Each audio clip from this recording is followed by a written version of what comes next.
What is the word? It is Lord Third, your number one trash player, aka the Garbage Goat. And goodness gracious, it has been a long time. I'm here with a good friend of mine. He's here with the King of Dreams, looking so clean and mean. The Ranger, no better than a stranger. And yeah, it's been a long time. We've been on hiatus, but before we get to that, we are the Sly Guys, delivering the hottest of hot takes on all things nerdy in culture. And it has been a wild time. And some might say that it is a dawn of a new millennium. We see the dawn of an era on the horizon. Perhaps.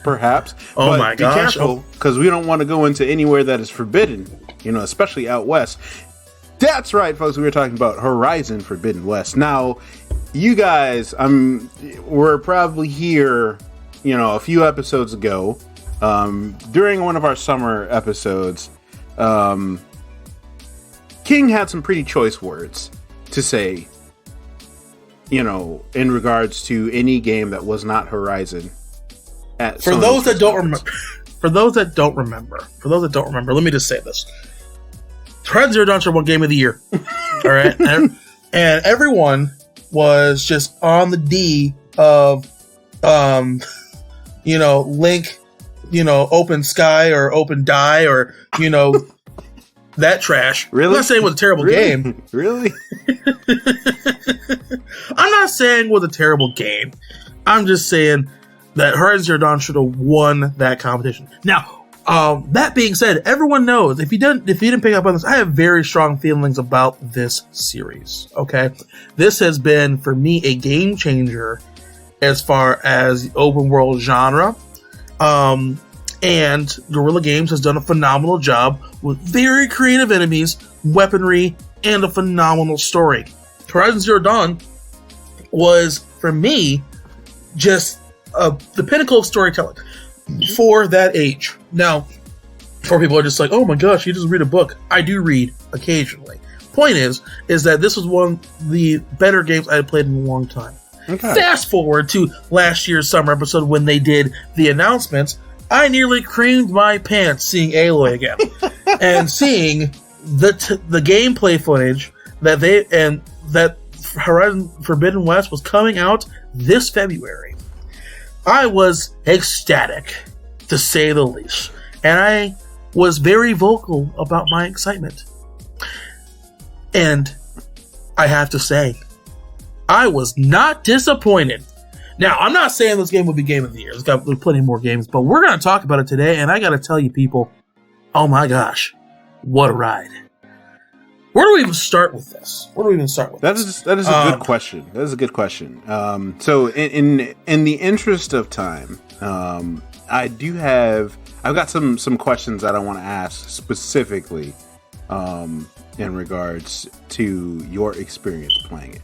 So, starting off, I'm curious. This is a sequel, so yes. What do you feel like this improved over the original? And if there's anything, what do you feel like it could have done better in regards to that? That is a great question. This game is indeed a sequel, and it takes place 6 months after the events of the original game. Okay. What this game did pretty well is, for returning players, it didn't change the core gameplay to the point where it was unrecognizable. And I would and even for new players, it's they broke it down to means even new players could jump into it. Mm-hmm. That being said, as far as the combat system, there are far more combos that you can do, which is phenomenal. You have, I guess what the biggest thing they improved was they didn't take too many things away. Because what made Zero Dawn really great, as far as say like the combat was very intricate. You could shoot off, enemies have different weak points. You can shoot off different things. You can even use weaponry, and the weapons that they allowed you to use, created so many different avenues to handle a situation, depending on your personal preference and how you want to handle things. You want to use stealth, you want to go with bombs. And so Horizon really improved with the amount of weaponry that you could use. It took away some items, but it also replaced them with others too, and added some new weapons in there to just give you a little bit more to play with. And I would say that was really great as far as the combat is concerned. And there's some cons that too I'll get to in the next piece to answer the second part of your question. Other pieces, graphic-wise, the game looks amazing. I, however, played it on the PS4, so I only had one issue with frame rate, and I restarted it, and it worked just fine. But I can only imagine how gorgeous, even better it looked when it came to the PS5 version. It looked really good PS4. I can't imagine how Mac it looked PS5. And then we talk about the AI. The AI, I believe, has been considerably improved. Okay. As far as the tactics that they use, you can't just dodge roll out of everything. And newer games have kind of, Kingdom Hearts 3 did that pretty well. You can just dodge roll out of everything. This game changed the AI so that it is not only a lot more intricate, but a lot more. It reacts a bit more to how you're playing. So, for example, if you have a habit of rolling, the AI, it felt like, changed its tactics to anticipate me rolling if I did it too much. Interesting. Which I don't know if they changed it in the game, but it sure as hell felt like it, because it's just like, how'd you know I was going there? Like, you son of a bitch. Like, it felt as if it was cheating sometimes. So the AI was greatly improved. I liked the addition of more side characters as well, because it gave our main protagonist, Bae, a lot more interaction consistently. So we saw more character growth from her, from characters that we knew, and new characters that we meet along the way. So I thought they did the character dynamic very, very well with that. And I would even say the quest system is about the same. Nothing really changed with that. And I guess overall, the flow of the game, it really felt like it was a lot of progression there. So I did like that as well. You could skip places, but if you really wanted to just explore, but the story's not going to follow you though. So, but that's what's like how the first game was. Open world, so once you get to a certain point, the world's your oyster, but still got to work the story. But AI, and one of the best things that they improved on was they brought new creatures. They got some old ones in there too. But the amount of new creatures, my God, did they bring out some bangers? I'm just saying, man. And did you feel, so I know that you talked about the AI has increased. Do you feel like the challenge of this, was it a fair challenge? Was it, did you find yourself, like, if you lost or if you died or something like that, did you feel like, oh, I made a mistake, I need to do better? Or did you feel like it was, like, unfair? How did you feel about that?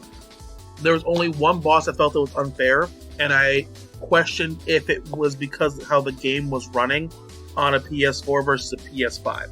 And that was the final boss. Just because it felt... That was the only boss it felt there were some things that were super unfair. I mean, I eventually beat it, but it also seemed like it was, once I actually figured out the boss, it was almost too easy. But I felt the stuff I was dying for felt as if it was a frame rate issue. Got you.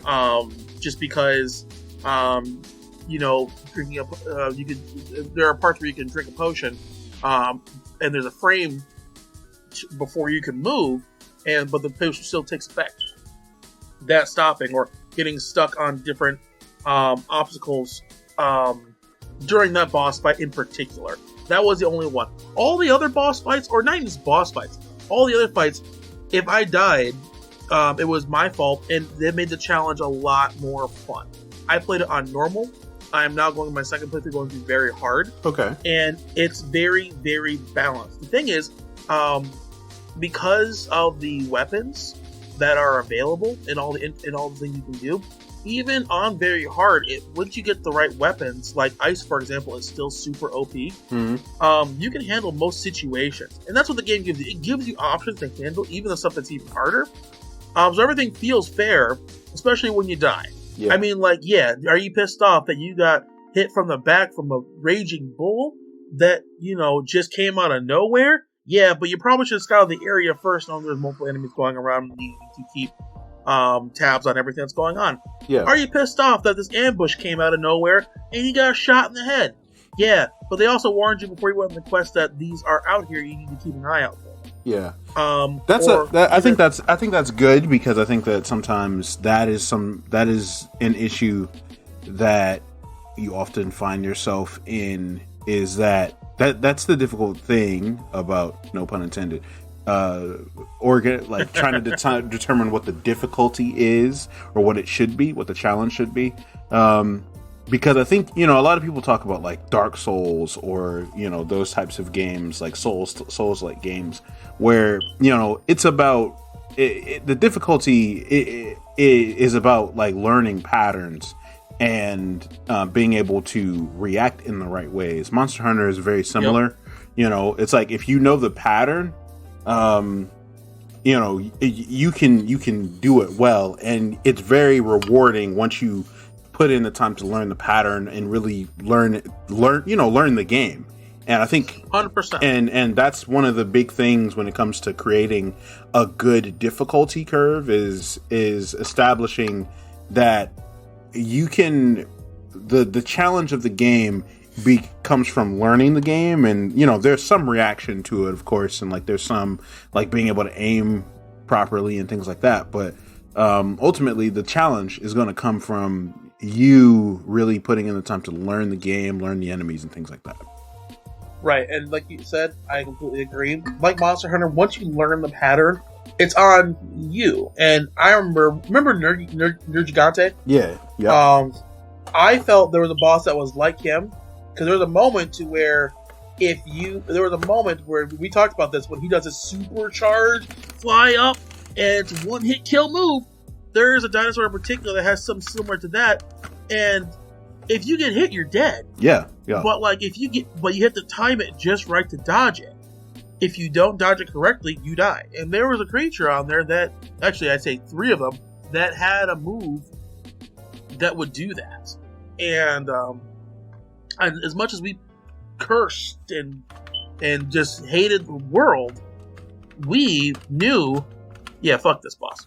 Yeah. But yeah, I deserve to die though. So yeah, I think the curve was great, and yeah, so that was a phenomenal improvement as far from this game, from the previous one to this one, as far as the learning curve. And I have to add that you can actually change difficulty. So there's a part that is too hard, and you're a scrub. You could change to easy, and just be fine. And I will say what the game does really well, almost to a point to where some people might argue it's too easy. It gives you the tools ahead of time, as an option to purchase. For example, there was a boss, like one of the first bigger bosses. I'd say the first big boss. You go in the cauldron with your allies and stuff. There are several machines that are weak to a certain element, and there was a specific weapon. 2 of them, in fact, you could have bought that had that weakness, but it was 2 villages prior. If you had skipped on that, like I did, it's not as if the boss and all the enemies going up to that point were unbeatable. It was just harder. Yeah. Had you bought it, it would have been actually quite a bit easier. Granted, you have the resources to continually make those certain arrows, but the game gave you an opportunity to get the weapon that you need. Yeah. If you wanted, and if you had the foresight or the funds to buy it at that point in time, it's actually a lot more. It was a lot easier. I was kicking myself, and I was like, "These guys are weak to what? Didn't they try to sell me a bow like that like 2 villages ago? Son of a bitch! Well, I can't go back now and get it. Can't. I guess I better just tough it out." So yeah, game does a really good job with that. Yeah, I can see that. Now, what questions do you have for me? So there are new characters in this. I think one of the biggest draws of this sequel in particular is expanding the world that was there from the first one. Like you said, it is 6 months afterwards. And with that world expansion, there are new factions, there are new characters, different things like that. And so I'm curious, as a fan of the series, who do you feel like were the best and worst character additions to this? Ooh. Okay, so we're talking about best characters. So best new characters, I would have to go with my man. Well, the Tanakh, it's a new faction. Their faction seems to be more barbaric than what we experienced from the first game. We did have some barbarian-like characters, but these guys are far more akin to that. You got people wearing horns, and you got it felt far more barbaric, just in a warmer climate for the most part as well. There's a dude that sounded just like James Earl Jones, and this dude was a badass. Freaking loved him. Mm-hmm. He was great. So, the other character, I would say, light spoilers, guys. I'm not going to spoil anything that's going to impact the story for you. I like the new faction. There's a new faction that comes into play. I liked some of those characters. One in particular, I can't name her because spoiler related. Is foreshadowed at the beginning of the game. That's all I can really tell you on that one. But let's talk about niggas we hate. That's a lot easier to talk about. Because what this game did really well was showing different indigenous cultures in this without feeling it was pandering. But man, there are some a-holes in this game. First mission, you get this pompous red robe wearing dude, priest guy, who has a very, very satisfying conclusion to his character arc, I would have to say. But he sucks. This dude was like take Littlefinger and then take all his charm out and then give that man 200 pounds. Like, this dude just trying to scheme but sucks at it. And and here's what the game did. There are a lot of quests that have new characters that you're supposed to absolutely despise, but they don't keep them long. You get rid of him pretty quick, but you get another a-hole that's just kind of like him. And you're just like, I see what you're doing here, game. Why are you doing this to me? I hate this guy. I hate this guy. They're all the same. In particular, I'd say probably some of the weakest characters. Honestly, the enemies felt despicable for a reason. I would say the one character that I wish they just I just hated his guts, but he was necessary for the game, was a man that was obsessed with Ted Faro. And for those who didn't know, he was the guy that created the machines that ended the world. Mm-hmm. He thought he was his reincarnation. This entitled prick was just unbearable. And the game lets you know that's okay to feel that because everyone finds him just unsufferable. Mm-hmm. So overall, mainly every antagonist that you're going to meet, you're probably going to hate quite a bit. The game leaves a little bit for ambiguity. A lot of these enemies, you're just gonna hate. You're just gonna hate them. I guess I'd say, but there was no one I thought that shouldn't be in the story. I will say that.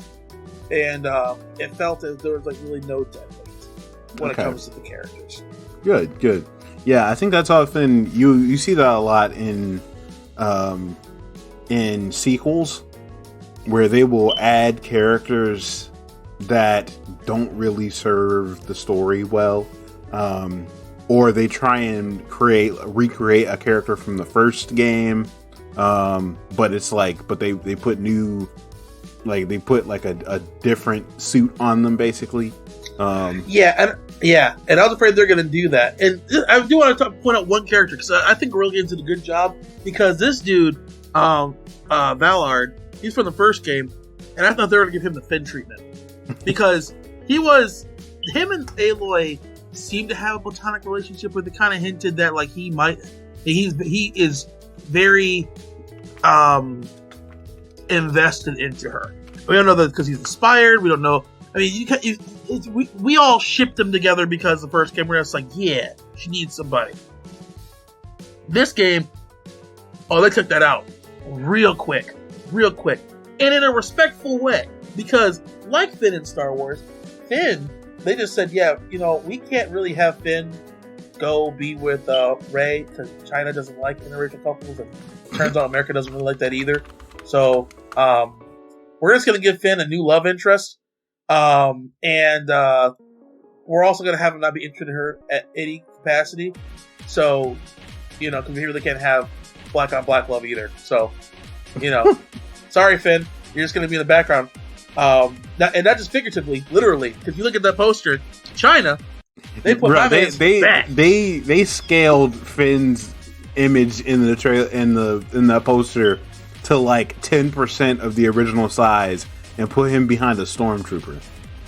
Dog did John Boyega so dirty, and I thought Guerrilla Games would do the same thing, but my man got a boo real quick. I'm talking less than 8 hours in the game, got a fresh piece.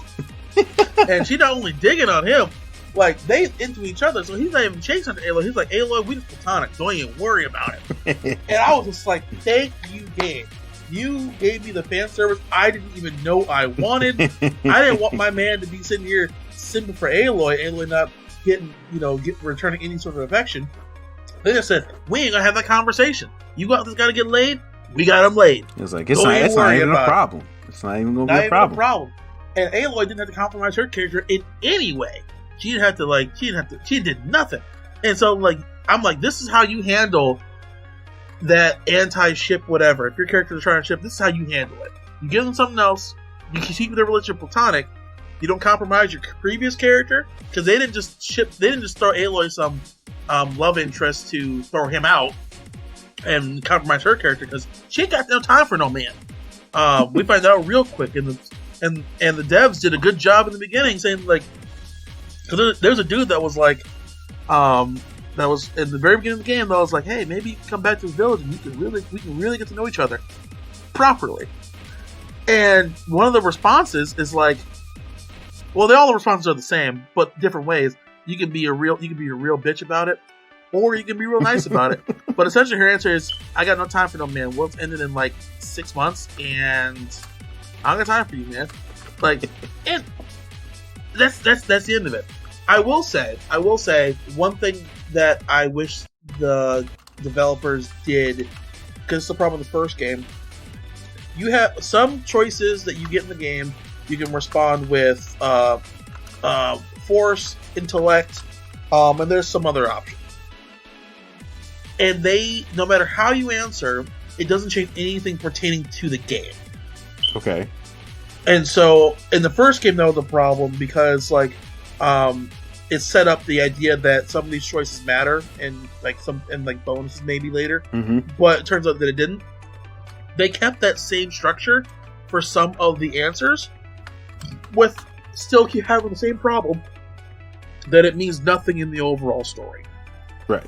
And I really wish they would just not have those three options if it's not going to do anything. Yeah. Because if the story's going to progress the same way, the relationship with the character isn't changed in any capacity. Why have that extra part making me think it's more interactive than it really is? Because is it cool to be harsh with somebody? Yes, but it's not necessary if it's not going to change anything in the game. Just have that be her dialogue. You know what I'm saying? Yeah. Excuse me, guys. Sorry. The first game was the most egregious with that. When you caught a rock from a bully, you could either throw it back, drop it, and forgive him, or something else. And no matter what you chose, you still help him out in the future, and he still has the same opinion of you until after you help him. Mm-hmm. So it didn't matter what you did. You could have hit him with a rock. This is what I did on the second playthrough. I said, "Screw you, dude! Hit him," and it didn't change anything. So that's one thing I wish they would kind of balance out. Just a couple cons real quick, and then we'll move on from there, and I'll give my last thoughts. Couple cons. I think some of the weapons are a little busted for the game, mm-hmm. and it kind of almost incentivizes using those weapons over ones that just need a little bit more love and attention. Yeah. I found that using the hunter bow, there's really no reason not to use a combination of the hunter bow and the sharp bow. Because they cover all the elements, and the sharp bow does just stupid amounts of damage. Right. That and the elements like freeze. For those that don't know, it gives a brittle effect, which almost doubles the amount of any charged shot. So if you and freeze works on any enemy, so you could, even if they're not weak to it. So essentially, you could go through the game just using freeze and any other type of weapon that can explode something. Yeah, and decimate most enemies. So I wish they would balance that out a bit more. Luckily, there's not too many freeze weapons, and the one that's upgraded, you gotta actually work to get it upgraded. So it's not the worst thing, but I wish they would balance that out a little bit more. Yeah. And I think the last thing I would want to say as far as the con, hurry up and make another one, dang it. Hurry up. You're not taking too long. The story was, and so final thoughts.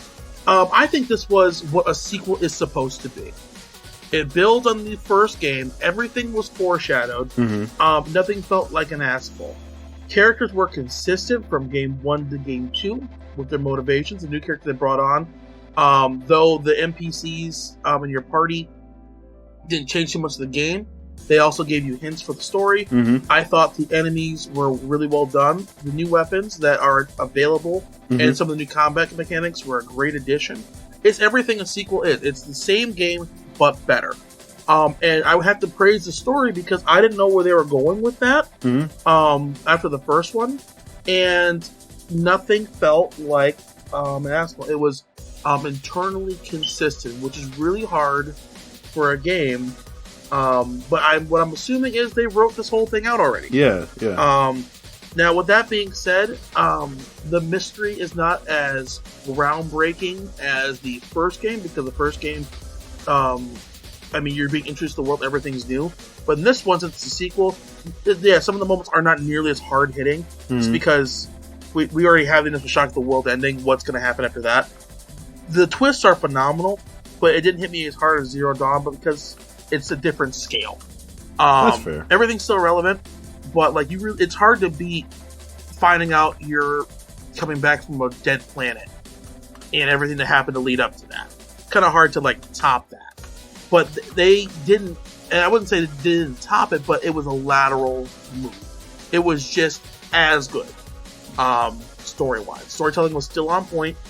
The reveals were still on point. I still really love the story, and I was still invested in the story. So I don't want people going into this like, oh, it wasn't nearly as groundbreaking. You can't top End of the World, honestly. And it's really hard to do at the very least. And without some kind of asshole, what do you want to do? Go in space? And go to another planet or something like that? So the story was really good. Yeah. And they set up the game. They set it up for a third one. We will have a third Horizon, and I'm super excited about that. Because they set up the next game's villain already. And so I'm super excited about that. And this game, I would have to give it a I'm only giving, because I haven't played the PS5 version, I had some frame rate issues. I have to give an 8.5 to a 9. Only because I haven't seen the game at its full capacity.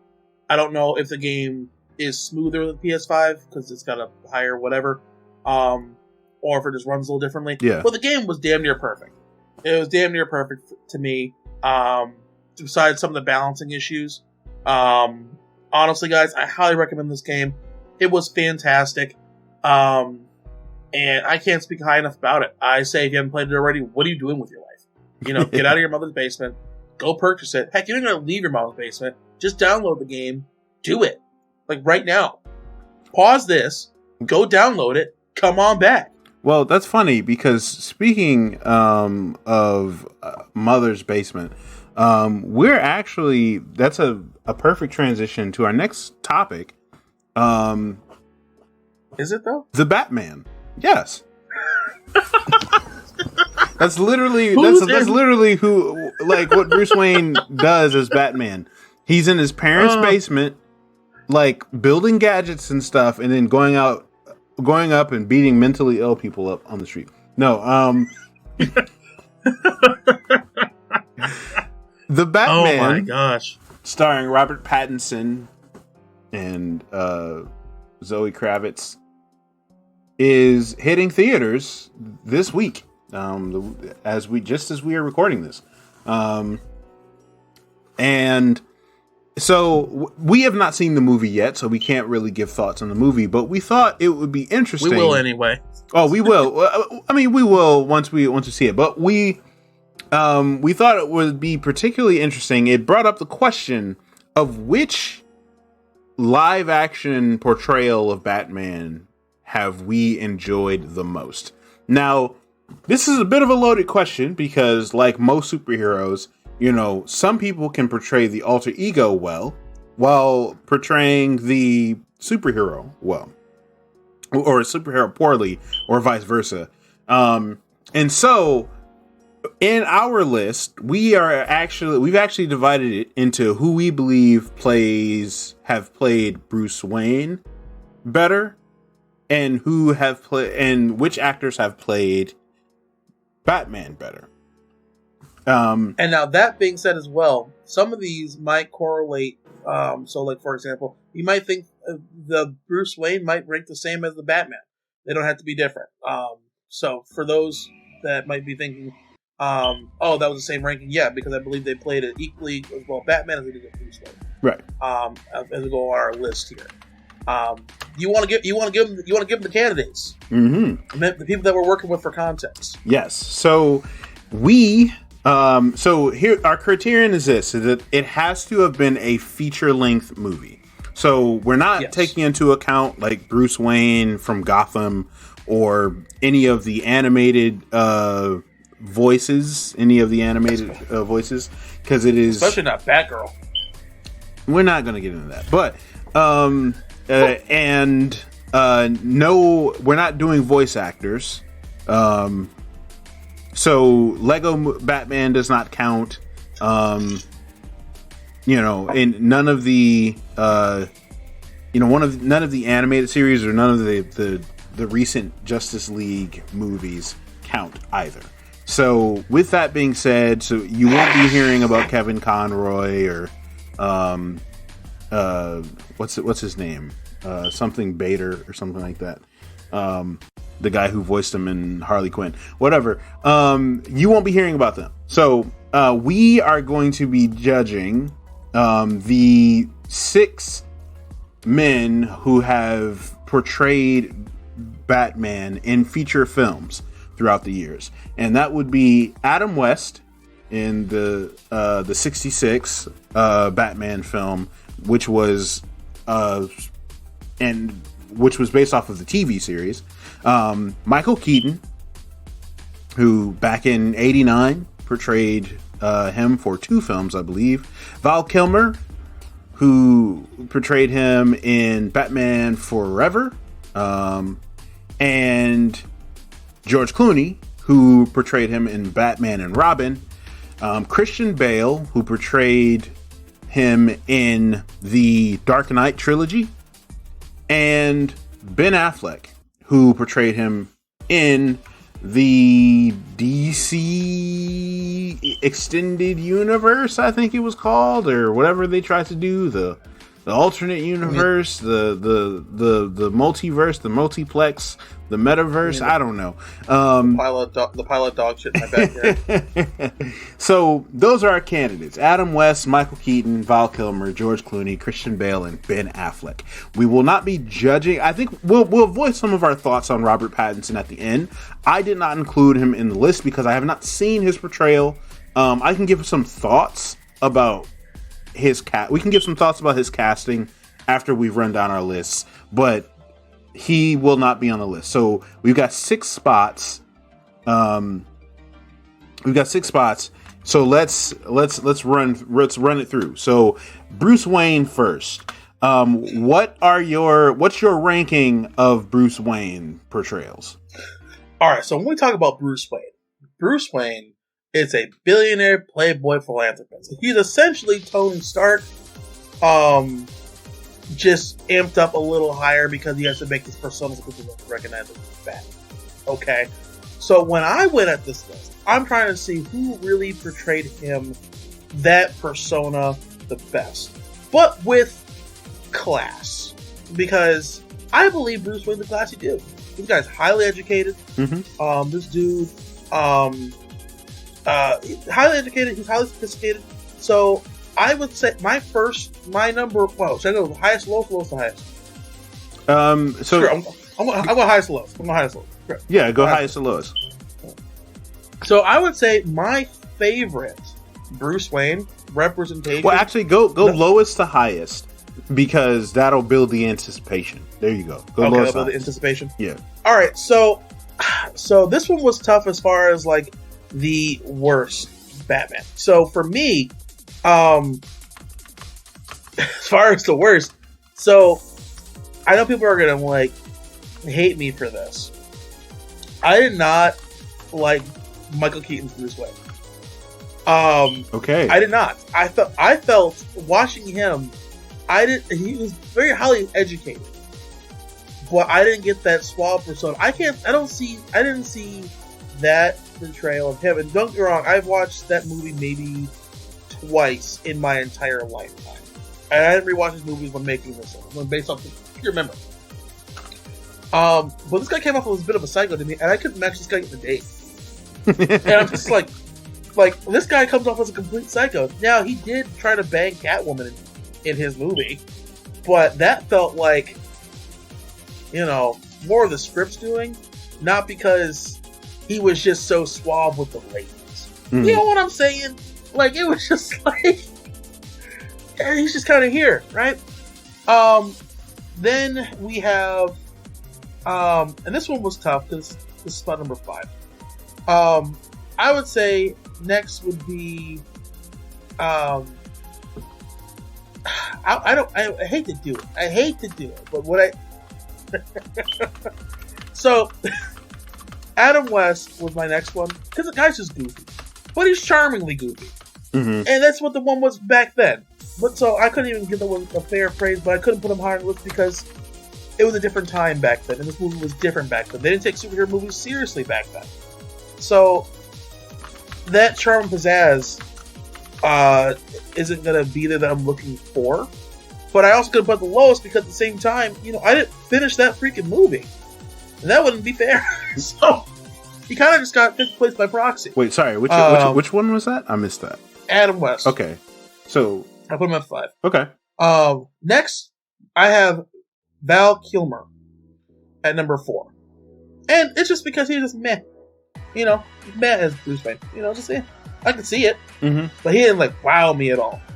And I was contemplating whether or not he should be higher, but at the same time he just didn't stand out. He was very stoic, but that doesn't scream playboy. He's more of a mature Batman to me, which is good, but he didn't have what looked like that playboy aspect of sophistication that would just get the ladies. That's now here's where it gets juicy, because the top 3 are the hardest ones. The top 3 are the hardest. These are the ones I had to really debate myself for this one. Number 3, for me, is Christian Bale. And I wanted to put him lower on this list. But the thing about him, his portrayal of Bruce Wayne, his Bruce Wayne is an absolute prick. Absolute prick. Batman Begins, goes to a restaurant, brings and just shows up all these girls. And then, gets in the freaking lobster tank. And they're just like, yeah, you can't do that. And he's like, yeah, I just bought the place. You piece of shit. But that's what he's trying to put off. He's trying to put off that this big playboy dude, I could not possibly be Batman sort of persona. Did I think he went a little too far? 100%. But did he play that Bruce Wayne role of, I get the girls, I got this, I got alibis out the wazoo, no one's thinking I'm Batman? He checks all the boxes. He's still a dick, though. Really? Still a dick. Number two, Ben Affleck as Bruce Wayne. And this is where the mature Bruce Wayne comes into play. Even though Ben Affleck's a mature Bruce Wayne, I know mature Bruce Wayne, after a life of crime, as cynical as he is, he still has that persona. I can believe he puts on a suit every day and runs a company and is just that, has a persona of Bruce Wayne. Yeah. I watched Ben Affleck in Batman v Superman, and that detective part really shined through with that. And he was one of the more memorable Bruce Wayne, especially with that workout scene. To be fair, I wouldn't really say that it shined through. I would say that it kind of like it flashed a little bit, but the absolute shit pile that was on top of that movie prevented a lot of that light getting out. Through. Yeah. 100%. Ben Affleck was not my problem. Well, actually, he was a problem for me in that movie. But not because of him. Not how he played Batman. It's how they wrote Batman. Okay, that's how fair. This dumb detective couldn't figure out that list. Anyway, I'm not going into that. You know who we need to get? We need to get Young on here to talk about his love for that movie because he lives and dies by that film. But, for some reason. For some reason. But, you know, I love him still. I love him still, even though he might have shit taste. I'm kidding. We can't win them all, can we? But I put him at number 2. I thought he was what I would imagine an older, modern Bruce Wayne to be, and he checked all the boxes for that. Now, my number 1, if you guys can do math and check it off the list here, George Clooney was my favorite portrayal of Bruce Wayne. Okay, that might be an upset for a lot of people. I will put that out there. That might be an upset for a lot of people. And I know why, because that movie was absolutely terrible. It was absolutely terrible. And spoiler alert, I think George Clooney is a terrible Batman. But I think he's a great Bruce Wayne.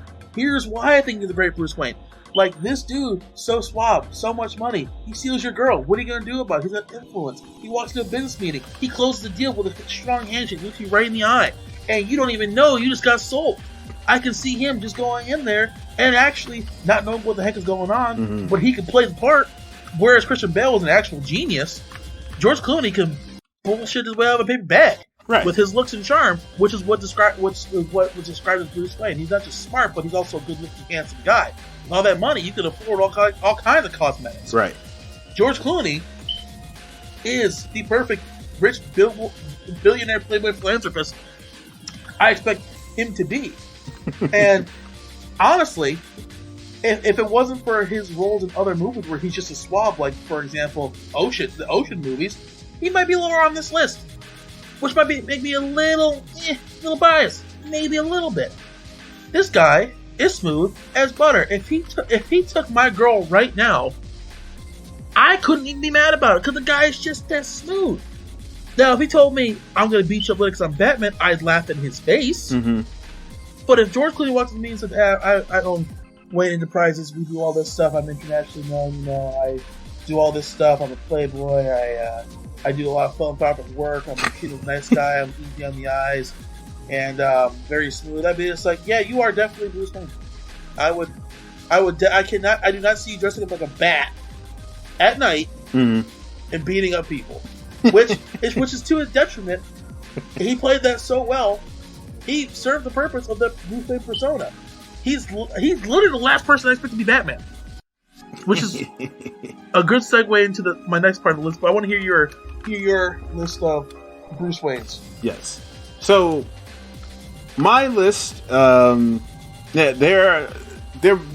see that there are some similarities here, but yeah, my list. So here's the thing. My list is partially affected by a criterion that I personally always have for Batman and Bruce Wayne. And that is how much of a cleft Bruce Wayne has. Like, how much of a butt chin, like how close to a butt chin that comes. Now, as a handsomely bearded and mustachioed man who has a cleft myself, I have a very high regard for men that have strong jawlines and that have a very pronounced chin. And that is very necessary if you're going to be a Batman. If you're going to be a Bruce Wayne or a Batman type. There has to be a strong chin. It's not Crimson Chin. It's not even Clef the Boy Chin Wonder. But there has to be a strong chin, and there's bonus points if there's a cleft. There's bonus points if there's a cleft. Now, in all seriousness, though, the suave aspect does need to come into it. I think in some of these, it just comes down to also how much you see of the person being Bruce Wayne, and I think that's a big part of it. So my list, from worst to best, is Adam West is the worst in my opinion. One, you hardly ever see Adam West as Batman. You hardly ever see him as Bruce Wayne, literally, because the focus is on Batman. And the other thing to note about all of these is that they are they're really all a product of their time, of the era of Batman that they were in. So the Adam West was very goofy, and it was very kind of outlandish and out there. And I wouldn't I'm not gonna knock it for being what it was at the time that it was. But you hardly ever see Adam West as Bruce Wayne. Most of the time he's Batman. So, I can't really rank him that high. Second on my list is Christian Bale. Now, I know that this is controversial for some folks, but first of all, Christian Bale has a weak chin. Christian Bale looks like he could be uppercut by Dan Hibuki's half Shoryuken in Street Fighter, and it would break. Dan Hibuki. My man's dirty. Christian Bale, he also isn't very Christian Bale kind of looks menacing, his look is a bit too intense.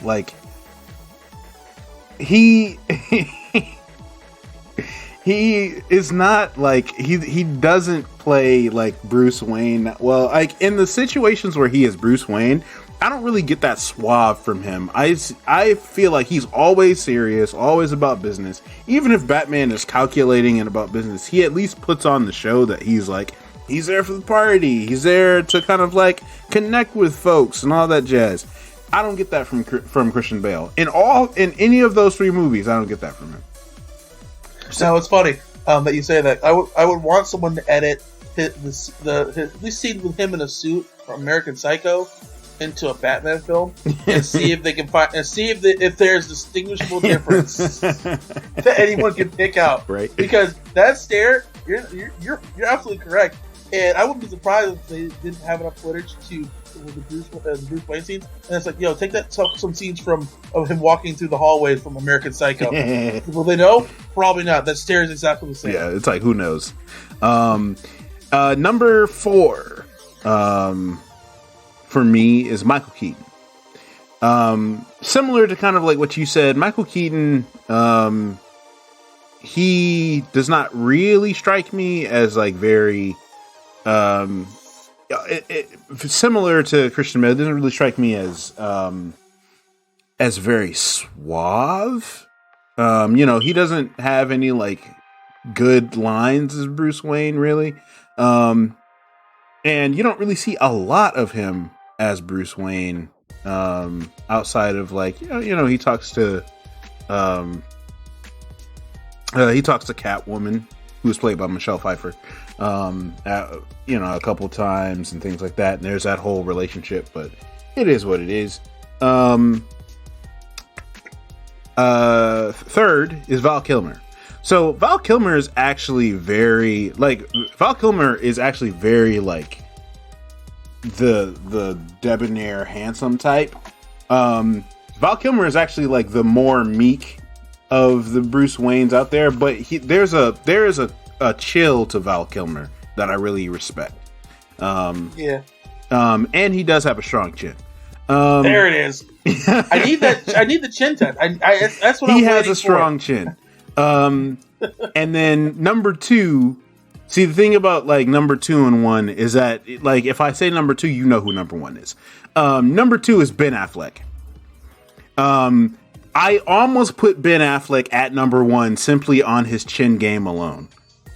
He is the only one with Robert Pattinson is the only other one that has the really pronounced cleft. And so, but man, you see Ben Affleck's chin under that cowl, and you're like, dude, that's Batman. It's so strong. I'm so surprised that George Clooney did the chin test. Yeah. And the other thing about Ben Affleck as Bruce Wayne is that, like, you see him at different galas and he's at different events and stuff like that. And he's got like a little bit of he can slip in a slick line every now and then. You see him at the benefit or whatever when he's talking to Diana, Wonder Woman, and and there's a little bit of like banter back and forth and things like that. That's Bruce Wayne. And all of the things that you said about George Clooney is the reason why I also have him at number one. Because he is like, the dude is like, is the very like, effortlessly suave guy, who you can also see, like there's also a level of intelligence about him. I won't mention a lot about Batman and Robin because that was a dismal movie, but I will mention that there is some practicality of always having your Bat card on you, your Bat card, your Bat American Express or whatever it was. Never leave the cave without it. Never leave the cave without it. He's smart. He's got some intelligence. So low key, like but here's the thing with that whole thing, brings the can of worm. The police would catch him immediately. Like that car's got to be attached to some sort of account. Clearly, they could very clearly track that down. Yeah, it's funny. Batman was using Bruce Wayne's card at an ATM. We caught it on camera at this time at exactly 1:13 p.m. And then he grapples his way to a nearby building, and interestingly enough, he heads back into the direction of Wayne Manor. I'm beginning to think that they're one and the same. Wait. Or Bruce Wayne, did Batman rob you? did he steal your card? And then return it to you? Like, well, yes, actually, he did steal my card. And then he returned. That's why he sent it back to my Manor, by the way, because he wanted to make sure I got my card back because he's just that good of a gentleman. And I'm not pressing charges, by the way. I know he has some felonious charges like weapons, grenades, and other materials, but that's really all me. And so no charges will be pressed, and leave it there. But he stolen it multiple times, and I have not pressed charges multiple times. And when we have cameras next to ATM machines at 1:00 in the morning, since always they're built into the ATMs, sir. It's Gotham City. Do you remember where you live? You mean, do you remember where you live? I live on an island connected to a bridge to Gotham City. It was like Wayne Manor has its own zip code in and of it, like by itself.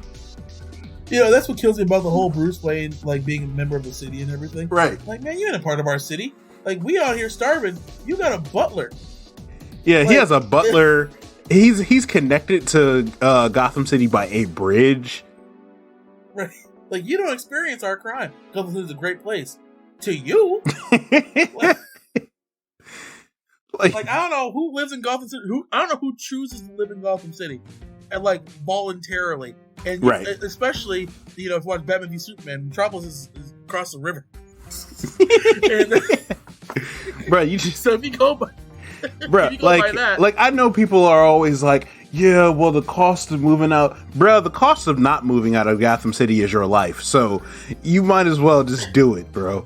Like, I would rather be homeless in Metropolis than have a penthouse or whatever in Gotham City. You could die at any moment. I mean, yeah, you could die at any moment in Metropolis by some debris. Guess what? I can forgive debris. What I can't forgive is this sludge of a city. I go out and I get shot outside the theater because I got a nice pearl necklace. Like, which way am I going out? Right, and that's the most petty thing. And the thing is, like, the cops never found this is the most prestigious couple in your entire city got murdered in an alley, and they can't find the dude. Yeah, and on top of that, like this police force is just utter trash. Right. Y'all can't get anything done, and you mean like nothing done at all. Yeah, couldn't do it. Yeah, couldn't do it. So now, you know what? Now with that is a good smooth transition into our Batman list. So in terms of which Batman I think is the worst, coming in at number 6 is Ben Affleck. Everything about Ben Affleck's Batman is bad, dude. Like it's like this Batman does not give a damn about if people die. This Batman doesn't care about like what collateral damage is done.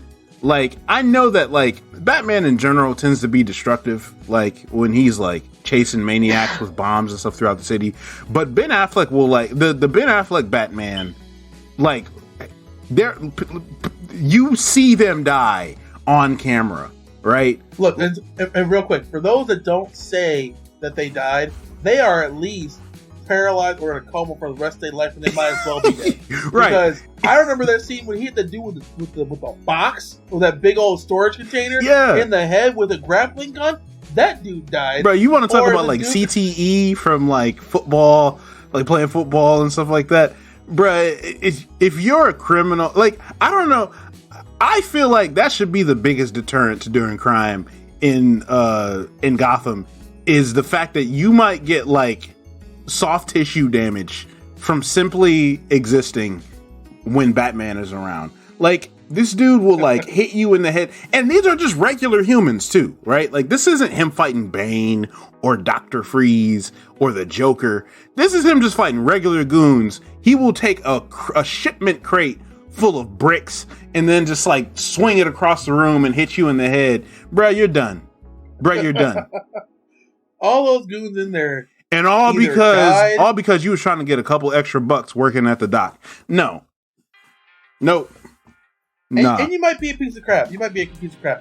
Batman's code is that, justice is supposed to prevail and decide your fate, not my fist. And let me tell you. But the Ben Affleck version of Batman is like, but not my fist. But if this car blows up and you're in the vicinity and you happen to die, that wasn't my fist, so I'm all good. That's how Batman. Or if my car, and that's not Batman. My car rolls over, right? Or if my car rolls over at the end of a truck, and that you're at the end of, by the way, and it crushes you, you are clearly dead. He was like, that was the truck that crushed you, not my car crushing the wall of the truck. Ben Affleck Batman. He doesn't commit murder, but he will commit manslaughter, and not bat an eye. So at number 5 is George Clooney. Bat nipples. That's all I need to say about that. I'm surprised he wasn't at 6. No, Ben Affleck is worse, because at least like the George Clooney Batman got some things right about who Batman is. The Ben Affleck version of Batman completely misses the mark on who Batman is. Like, you see Batman shooting people with guns, like in the middle of like. Let's be clear. He's using guns, guys. He's using actual guns. The thing that traumatized him as a child, which in every comic. Every comic. And the whole principle is like, I'm not going to stoop down to their level and blah, blah, blah. And, sure, you can poke holes in that argument all you want to, but there's the thing that is pretty consistent is that he does not use guns. He doesn't use the same tactics that criminals and stuff use, and he doesn't kill people. Like, he doesn't he doesn't willingly and knowingly kill people. That's his big thing, right?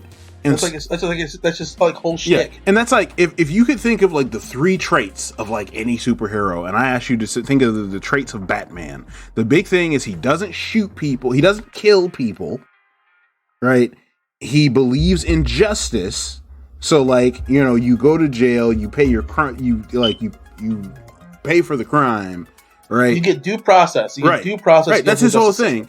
And yeah, and he actually cares about people. The whole reason he does what he does is because nobody else is doing anything in Gotham. That is not...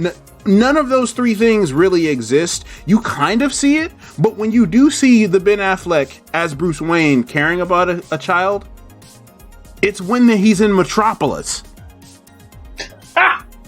The one time you see him actually caring for someone in any of those movies, it's when he's in Metropolis. Not even his own city. Well, let's be real. There's no child walking away. There's no child walking freely in Gotham. That's fair. That's fair. But with that being said, so yeah, George Clooney is number 5. Like I said, there's no explanation. Bat nipples is all you need to know. He only beat out Ben Affleck because Ben Affleck gets nothing right about the Ben Affleck version.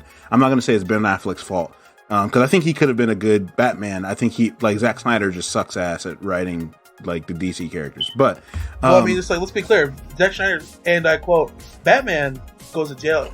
He gets raped in jail. In his version. That's what happens. He's okay with that. If you need it, feel free to look it up, folks. This is something that Zack Snyder actually said out of his mouth. He was like, yeah, that could happen in my version of Batman. And the conversation about him directing these movies should have ended at that point. That's when they should have been like, yeah, we're going to go with someone else. But they didn't, and we have what we have now. At number... put that on a shirt. Just out of context. Yeah, Bruce Wayne can get raped in prison. In my movie, yeah.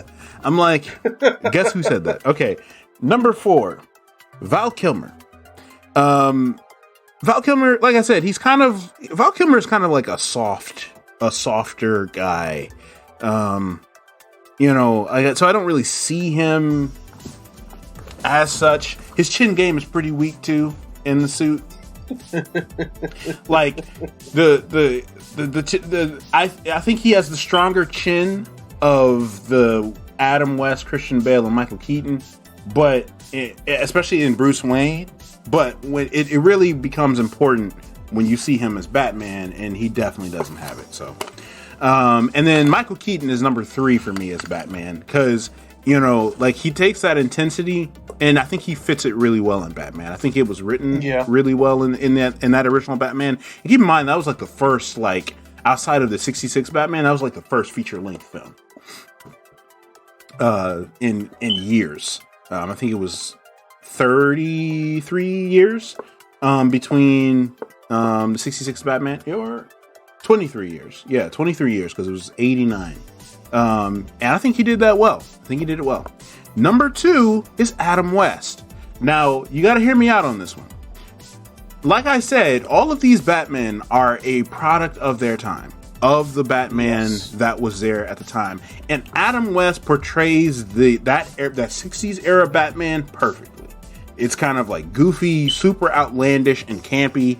Like, they're like the most righteous. A friend of my wife once said that the 66 Batman would give Jesus a parking ticket. Like, that's, and I feel like that is that is a good description of that Batman, but it's also a description of who Batman was at the time.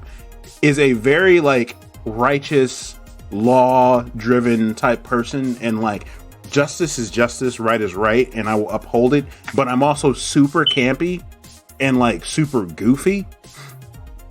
And Adam West goes all in as that Batman. And so because of that, he's at number 2 for me.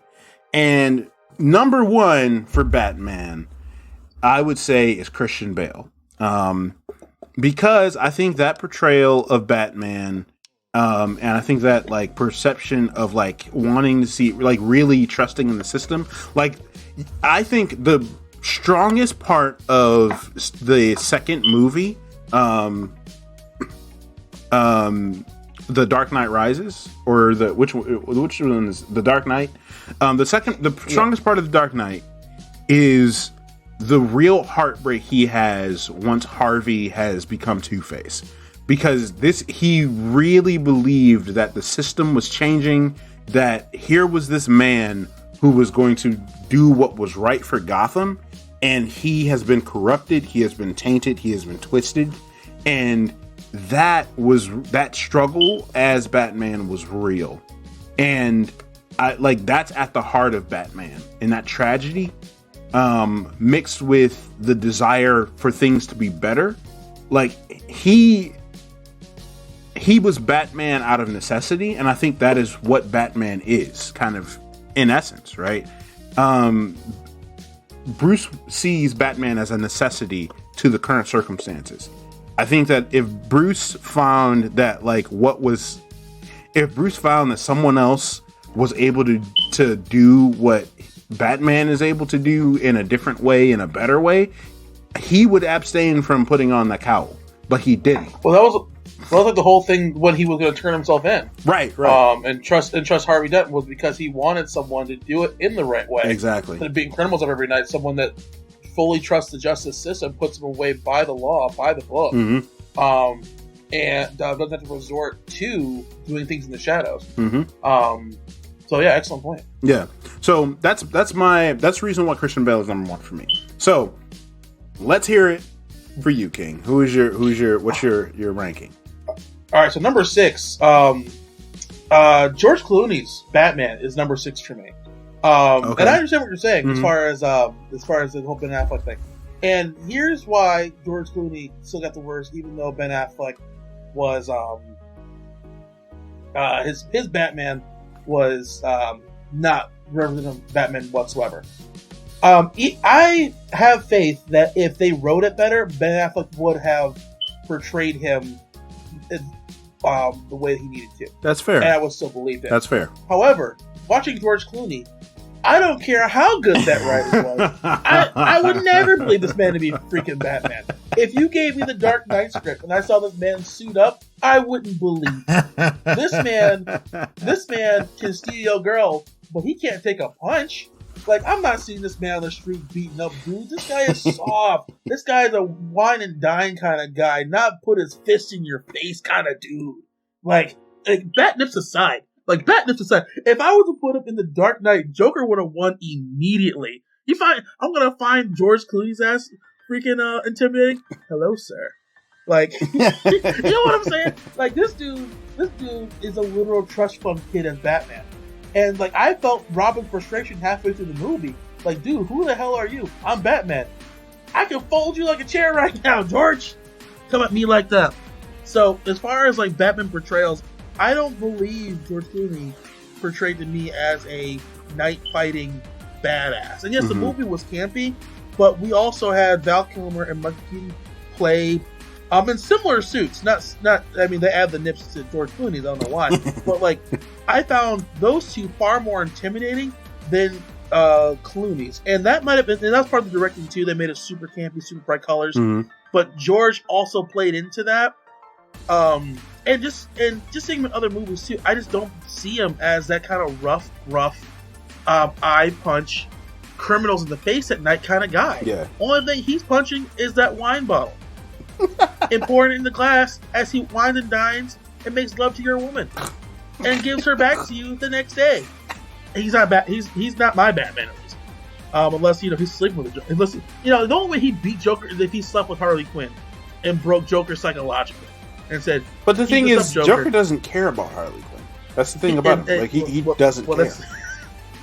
That also has to be there too. I'm trying to give him points here. Yeah, you're failing. So he's number 6. George is 6. George is claiming. Yeah. He's at number 6. And then I would put Val Kilmer's Batman, just because his Batman just didn't stand out to me at all. It was kind of just meh for me. Looking back at that, the movies weren't bad; they were good for their time. But as Batman, like, it just didn't stand out one way or another. And it's probably because they didn't know what to do with the movies after that. Yeah. They didn't know where to take in that direction. And Val Kilmer being, like you said, a chill guy, like, I felt that in his Batman portrayal. Like, that's why he's just kind of meh for me. Yeah, it didn't fit. Yeah. If I put him in any other suit, he could have been any other superhero. And it would have been the same movie, essentially. So I put him at number 5 just because his portrayal of Batman just didn't stand out to me. Yeah, at all. That's fair. Number 4, I'm going to put Ben Affleck. And it's similar reasons for why you rated him so low, why I'm rating him so low, is because he didn't have the spirit of what Batman was. Though I don't blame him for it, I can't excuse it either. I think if he had the right writers, because they tried to retcon this in Justice League, in both cuts, they tried to make him more of what Batman was supposed to be. Yeah, they tried to make him a little bit more altruistic and likable. They tried really hard, and Ben Affleck did his best. So I don't blame Ben Affleck, because I think he played a really good Batman. But however, it was a little too late, and other Batman held the spirit more. Yeah. I think physically he had the best representation of what I think Batman is. Oh, most definitely. I think physically he has been the best Batman by far because he was yoked for that. He was yoked. Role. Yeah. And like he reminds me of Batman Arkham Asylum, but at the same time, this is why he's rated higher on my list, but not the highest, because it's not just beating up criminals, it's the whole aesthetic as well. Yeah. Which brings me to number 3. Actually no, it's actually Adam West. Adam West is my number 3. Okay. And it's because he was the Batman for his time. Really campy, but he was a super detective, bringing up gadgets out of nowhere because that's how the comics were. Yeah. So he played his role for that time, and he did it very well. So he did the job really well and very memorable. He did a good job. Number 2 for me is Michael Keaton, and I think the reason why for me he's number 2 is because Batman. One of his things that makes him Batman is the intimidation factor. Yeah, which a lot of the Batman lower on this list don't really have. Now, when they made that movie for Batman, he's going against the Joker, a gangster. And he is super intimidating. I mean, the suit, itself is like crap, but it's their first go. It's really kind of their first or second go at it with the updated stuff, right? Yeah. But he fits that intimidating, almost demon-like persona. When he puts fear in the criminals, I see it. Yeah. Like he's not, and that's what's one of the things that people I think forget about Batman. He wears the suit. Because, he can beat up criminals. But his whole thing is intimidation. Yeah. Like, he wears the suit to intimidate his... I'm calling them victims. His victims. That's why he wears the suit, right? To intimidate criminals. Criminals. But just people that see him in general. So.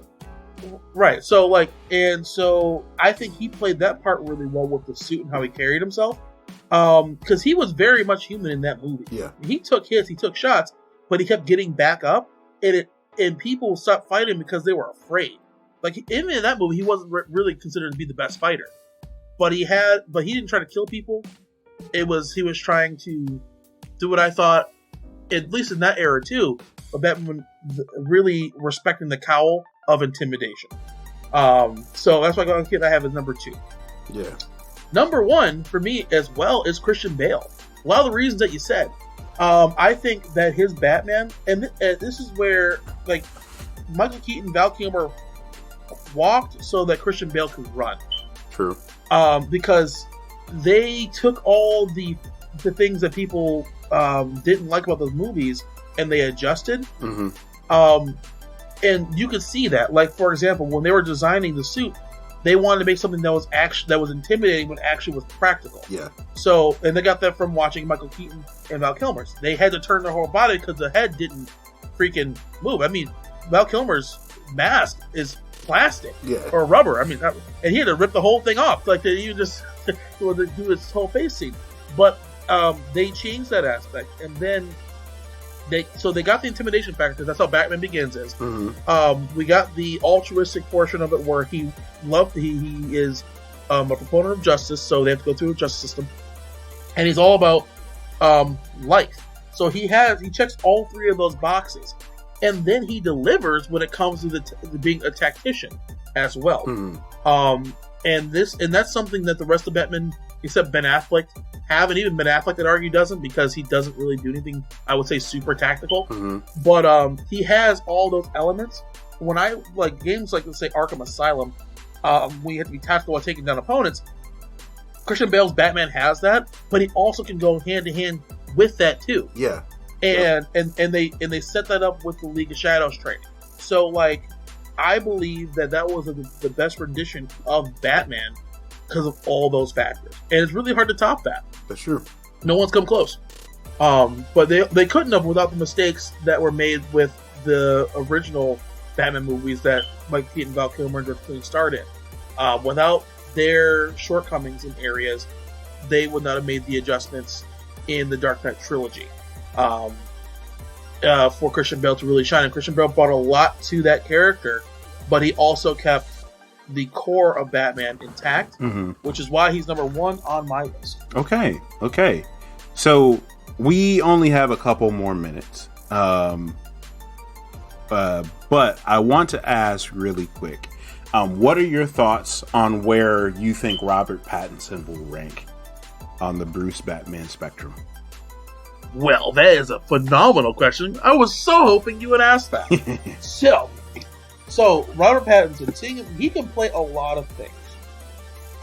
The thing that's going to be hard for me, or hard for him to convince me, is, so first off, I think he's going to be a fine Bruce Wayne. I don't think he's going to be so suave, because I've seen how he picks up women in movies, and staring at them very hard seems to be something he's good at. So I don't see him being the super suave Bruce Wayne, but he's going to be more of like a troubled Bruce Wayne, which That's fair. I'm down for, because that is early Batman. He was a troubled dude. All right, I can live with that. So Bruce Wayne wise, I think he'd probably be mid-tier for me, because he's not. I don't see him being super suave. I just do not. But I do see him being the rich kid with a chip on his shoulder because parents died, you inherit all the money, you got to take care of this company, yada yada yada. And I'm interested to see how he plays that, if he does that. Yeah. As Batman himself, I mean, they gotta really do something with that suit. I mean, like, I need to see this man do some push-ups and bench some weight. I find this movie is going to be more of a, it's going to focus more on his detective aspect, because the trailers made me think,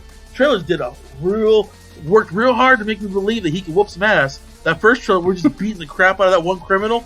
It's like, y'all really trying hard to make me believe he can be Batman. So I think he'll at least be number 3 for me if he does it perfectly. He'll have to do a lot to make the, like, he's got to, like, he won't beat out Christian Bale because Christian Bale has 3 movies. So I just have more time with Christian Bale, but he could beat out Mike Keaton. He could. I really got to see it, because, you know, I look at him and I see Edward Cullen, and if that dude was a vampire, I could stab the dude in half. I'm just saying, like, this dude, like, so I put him at number 3, possibly number 2 if he plays it perfectly. But the biggest hurdle for me is to get over is I have to believe in his physicality to take out criminals, or they have to really hype up his tactical mind to get around that, which is why I believe they picked the Riddler as his antagonist. Yeah. Because I don't see this dude beating Bane. Yeah, he is. I mean, that is the thing. Like, I love Robert Pattinson as an actor. He just doesn't look intimidating to me. And that is part of the reason why Batman wears a suit. But even just like, I don't know, even just like size wise, I don't really see him as that. But I also have not seen Robert Pattinson's he does have a cleft. So he has a bit of chin, but it is not a wide chin, Let me ask you, has he been in any action movies, like, where he actually has, I think this is like his first action film. Yeah, he's been in a lot of drama, but he's definitely played some edgy characters. There was recently a film that I watched that Robert Pattinson was in. It was Good Time. It was on Netflix. I don't know if it still is, but Good Time was a pretty decent one. He was also in Tenet.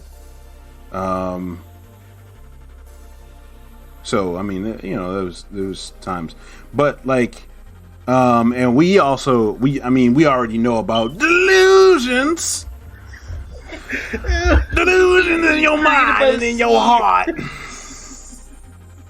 For those of you that don't know, that have no idea what we're talking about, check out The Devil All the Time. It's a pretty decent movie with Tom Holland, Robert Pattinson, and Sebastian Stan in it. Which now we can say is Spider-Man, Batman, and the Winter Soldier. Yes. So fun little experience. It's not a fun movie. It's actually it's a drama. Got some sad parts in it. Don't watch it if you're looking for a good time.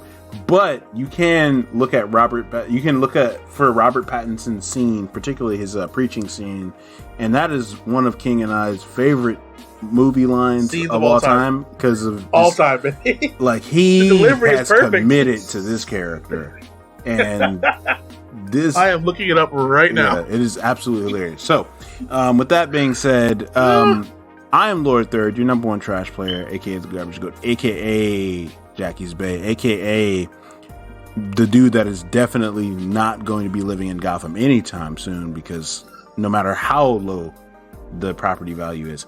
And I'm joined with... He's joined with the King of Dreams, looking so clean and mean, Metropolis bound, sitting here cool like a hound in my safe abode, not getting pulled over and not getting shot in the alley because this man knows better. And we are... The Sly Guys, delivering the hottest spot takes on all things nerdy and culture. And we will see you next time. Peace. Next time, baby.